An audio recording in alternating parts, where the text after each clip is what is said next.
Important topic, most important subject కూడా. So పరిసరాలు పరిశుభ్రత ఇంట్లో అమ్మ చూసుకుంటుంది, స్కూల్లో టీచర్ చూసుకోవాలి. సో టీచర్కి వారంలో ఒకరోజు పరిసరాలు పరిశుభ్రంగా ఉన్నాయా లేదా చూసి టాయిలెట్ని ఒక ఫోటో పెట్టమంటే there is a lot of agitation from the entire teaching community. So ఒక నిమిషం వెళ్ళి వాళ్ళ క్యాంపస్లో ఉన్న టాయిలెట్ ఫోటో తీస్తే అక్కడ వాళ్ళు పాఠాలు చెప్పకుండా పిల్లల భవిష్యత్తు ఏమైపోద్దో అని భయం వాళ్ళకి. సో ఎందుకంటే ఒక నిమిషంలో పిల్లలు ఏమైపోతారో తెలియదు, ఒక నిమిషం వెళ్ళి బాత్రూంలో ఫోటో తీస్తే. కాబట్టి they have lot of agitation and reach the government. So government కూడా అయ్యో పాపం టీచర్లు లేకపోతే పిల్లల భవిష్యత్తు పాడైపోతుంది కదా అని చెప్పేసి ఇంకెవరున్నారు next part village and department. So secretary department కోసం వెల్ఫేర్ అసిస్టెంట్ టాస్క్ ఇచ్చారు. సో వెల్ఫేర్ అసిస్టెంట్ సచివాలయం ఎక్కడో ఉంటుంది, సో స్కూల్ ఎక్కడో ఉంటుంది, వెళ్ళి వారంలో ఒకటి చేసేది ఏంటంటే జస్ట్ ఒక ఫోటో క్యాప్చర్ చేయాలంటే యాప్లో. దానికి కూడా they have given a representation to the government.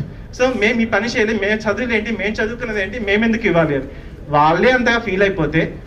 So గత 5 సంవత్సరాలుగా సో RWS ODF సర్వే అని చెప్పేసి ప్రతి నాకున్న పంచాయతీలో 1000 దాకా ప్రతి ఇంటికి వెళ్ళి వాళ్ళ టాయిలెట్ ఫోటో, వాళ్ళ డస్ట్బిన్ ఫోటో, వాళ్ళ డ్రైన్ ఫోటో ODF సర్వే పేరుతో చేసి, ట్యాప్ కనెక్షన్ సర్వే RWS పల్ సర్వే పేరుతో ప్రతి ఇంటికి వెళ్ళి ట్యాప్ కనెక్షన్ ఫోటో తీసి మా ఆఫీస్ నుండి 10-15 కిలోమీటర్ల దూరంలో ఉన్న లేఅవుట్కి వెళ్ళేసి సో లేఅవుట్లో కన్స్ట్రక్ట్ చేసిన హౌసెస్కి IHHL పేరుతో so before basement, after basement, commitment అని ప్రతి ఇంటికి వెళ్ళి 3 సార్లు ఫోటో క్యాప్చర్ చేసిన ఇంజనీరింగ్ అసిస్టెంట్ ఏమనాలి, ఇంకా వీళ్ళని రిప్రజెంటేషన్ ఎవరికి ఇవ్వాలి.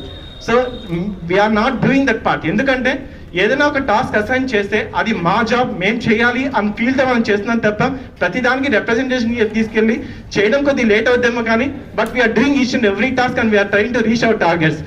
సో మన పని మనం చేయడంలో ఎటువంటి ఇబ్బంది లేదు, మనం చేస్తాం. కానీ దే షుడ్ బి సడన్ ఏమంటారు barrier for each and everything.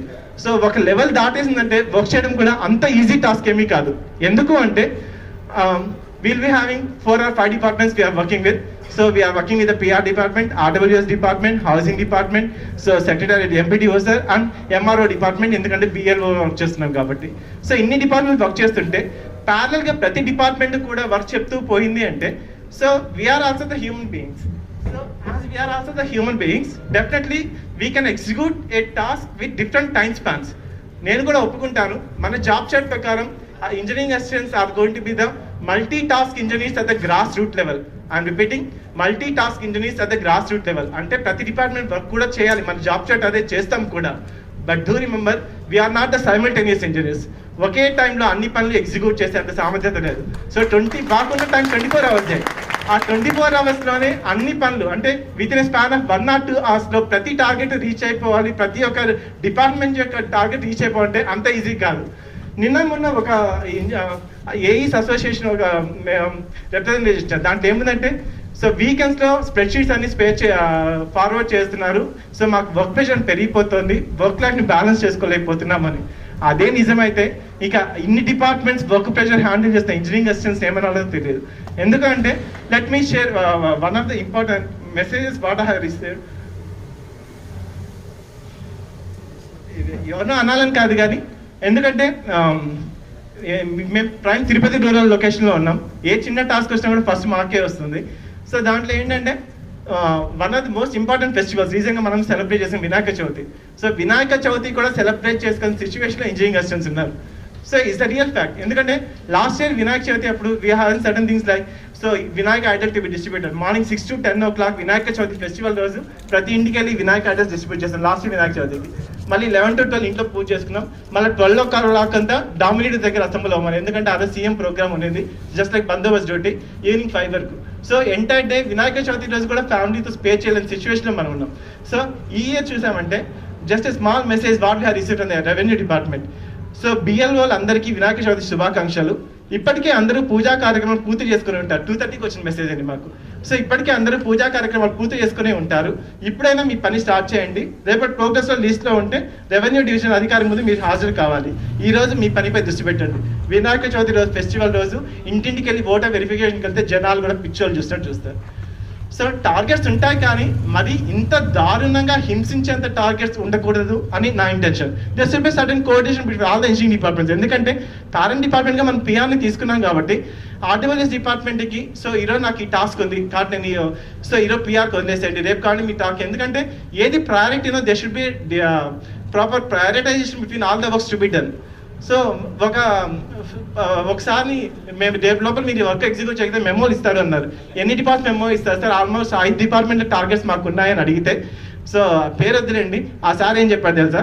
So ఇంతకుముందు ఒకసారి చెప్తున్నారు, ఫస్ట్ మీకు పేరెంట్ డిపార్ట్మెంట్ పిఆర్ కాబట్టి పిఆర్ వర్క్స్ ఫస్ట్ ఎగ్జిక్యూట్ చేయండి, సో నిదానంగా మిగతా వర్క్స్ అన్ని ఎగ్జిక్యూట్ చేయండి అని. కానీ so very high district magistrate లెవెల్లో ఉన్న ఒక సార్ ఏం చెప్పారంటే, సో మిమ్మల్ని ఎక్కువగా ఎవరు తిప్పుతుంటే ఫస్ట్ ఆ టాస్క్ కంప్లీట్ చేయండి. సో ఎక్కువగా ఎవరు తిప్పితే ఆ టాస్క్ కంప్లీట్ చేయాలి. ఎందుకంటే అందరూ తిడుతున్నారు, సో ఎవరిని కంప్లీట్ చేయాలో తెలియదు. So these are the real facts what we are facing from time to time. So there may not be a solution for each and everything, but rationalization అన్నది జరిగితే అట్లీస్ట్ మన పేరెంట్ డిపార్ట్మెంట్ మనం కానీ cooperate చేయగలిగితే, so ఒక డిపార్ట్మెంట్కి వెళితే ఒక పర్సన్కి ఒక హెడ్డే ఉంటారు కాబట్టి ఆ టాస్క్ ఎగ్జిక్యూట్ చేయడం అందరికీ ఈజీ. ఆ డిపార్ట్మెంట్లో ఎన్ని టార్గెట్స్ ఇచ్చినా కూడా విత్ ఇన్ టైం స్పాన్లో కంప్లీట్ చేయడం కూడా definitely there will be every possibility to work in all aspects. So దాంట్లో ఎటువంటి లేకుండా even small suggestion to the engineering assistants also, ఎందుకంటే నేను కూడా ఫేస్ చేయాలి, ఎందుకంటే నేను కూడా మండల్ లెవెల్లో డిజిటల్ కన్సల్టేషన్ చేస్తున్న స్ప్రెడ్షీట్స్ అన్ని కూడా ఏదైనా ఒక స్ప్రెడ్షీట్ పెడితే సార్ ఎవరైనా ఒక ఇంజనీరింగ్ అసిస్టెంట్ పెట్టారంటే వాళ్ళకి ఏఈ గారు ఇచ్చింటారు, ఏఈ గారు డిఈ గారు ఇచ్చింటారు, అది పర్సనల్ వర్క్ కాదు. సో అక్కడి నుంచి వస్తున్నాయంటే ఓవర్ నైట్ వచ్చినా కానీ మనం చేయాలి, ఎందుకంటే డేటా మన దగ్గర ఉన్నప్పుడు మనం డేటా ఫిల్ చేయలేకపోతే హైయర్ అఫీషియల్స్ ముందు డేటా వెళ్ళదు. సో ఒకరు ఇద్దరు ఫిల్ చేయకపోవడం వల్ల 4-5 days డిలే అయిన డేట్స్ ఉంటాయి. సో మన పని మనం కూడా వెంటనే కంప్లీట్ చేసేసుకుంటే హైయర్ అఫీషియల్ ప్రెషర్ ఉండదు. So with in 1 or 2 minutes చేసే వర్క్ 3-4 days డిలే చేయాల్సిన అవసరం లేదు. మన వర్క్ మనం 100% ఫుల్ ప్రెజర్గా చేద్దాం. సో మన హైయర్ అఫీషియల్స్ యొక్క సపోర్ట్తో డెఫినెట్లీ పంచాయతీ ఇంజనీరింగ్ డిపార్ట్మెంట్ని నెంబర్ 1 డిపార్ట్మెంట్ ఉంచడానికి కూడా ట్రై చేద్దాం. Thank you so much for giving me this opportunity.